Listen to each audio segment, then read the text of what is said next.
Hey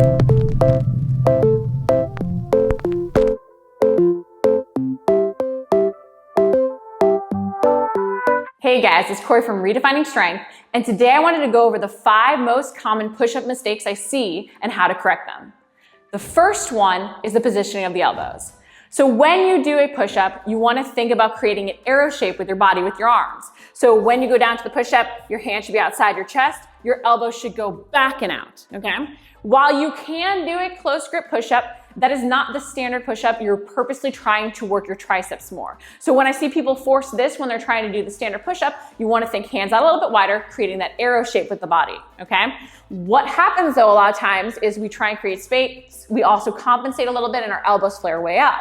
When this happens, we put a lot of strain on our neck and our shoulders, and it can be why we get injured in terms of neck injuries or shoulder injuries when we're doing push-ups. So make sure that when you're doing your push-ups, you're not letting your elbows flare way up like this, okay? So what that looks like from the side is you might be doing a push-up and people go like this. You'll see them shrug up, you'll see them turn their hands in, their elbows will flare way out. So think arrow positioning with the body. So when you lower down, your hands are outside your chest, you touch the ground, you come back up.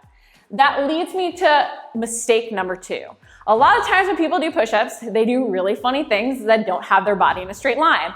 My clients usually get a kick out of me demoing these things, but it's things like they're humping the ground, their butt's up in the air, they're leading with their head, and they're not keeping their body in a straight line. And it's because the push-up is a more core-intensive move than we really give it credit for. We think we're working up our upper body, which we are, but it's also very core-intensive. It's basically a moving plank.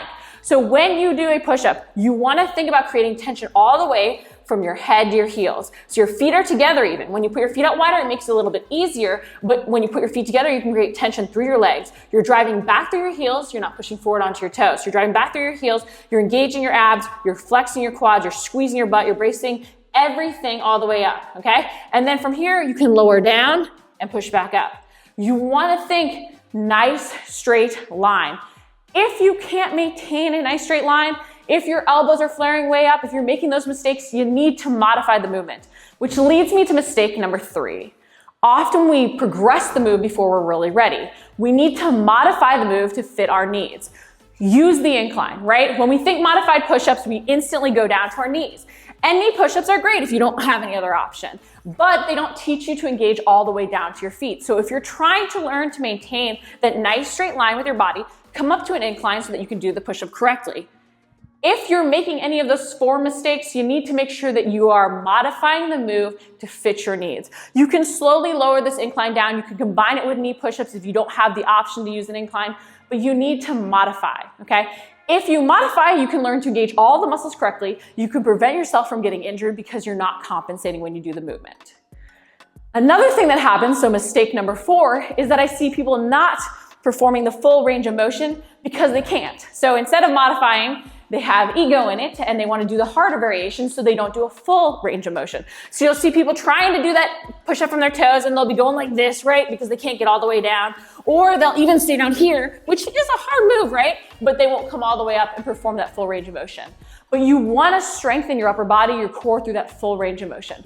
So when you do a push up, your head should not be leading so that you can't perform a push up. You should not jam your nose into the ground, your head into the ground, okay?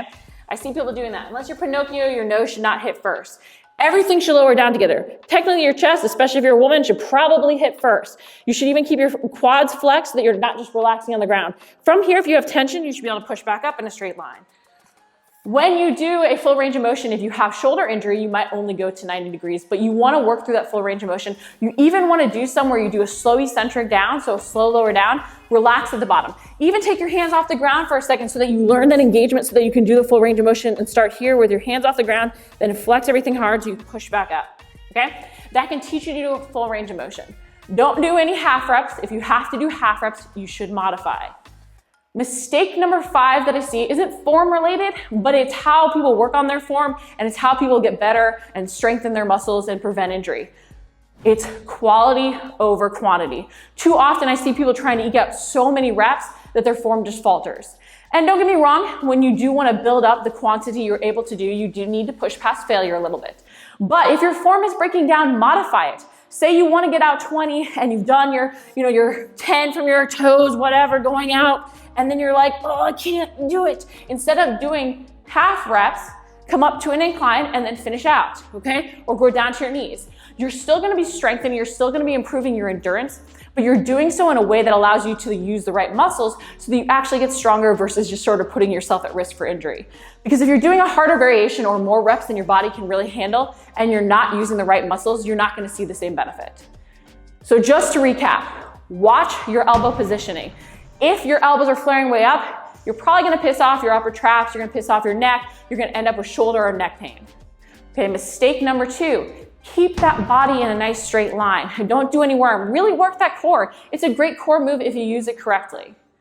3, regress when you need, okay? If you can't keep that straight body positioning, use the incline to strengthen. You don't have to do them all from the ground. You don't even necessarily want to do them all from your knees. You want to use that incline, you want to modify to fit your needs. Do quality reps. I know that's number 5, but do quality reps, which is why you're using this incline as well. And then do full reps, okay? Modify if you can't do the full reps from the ground, but do full reps to strengthen your body, your upper body through that full range of motion, okay? So don't make those 5 mistakes. Don't have ego in the movement. Regress it to fit your needs, modify it to fit your needs, and get more out of that amazing push-up because it's a great upper body and core move.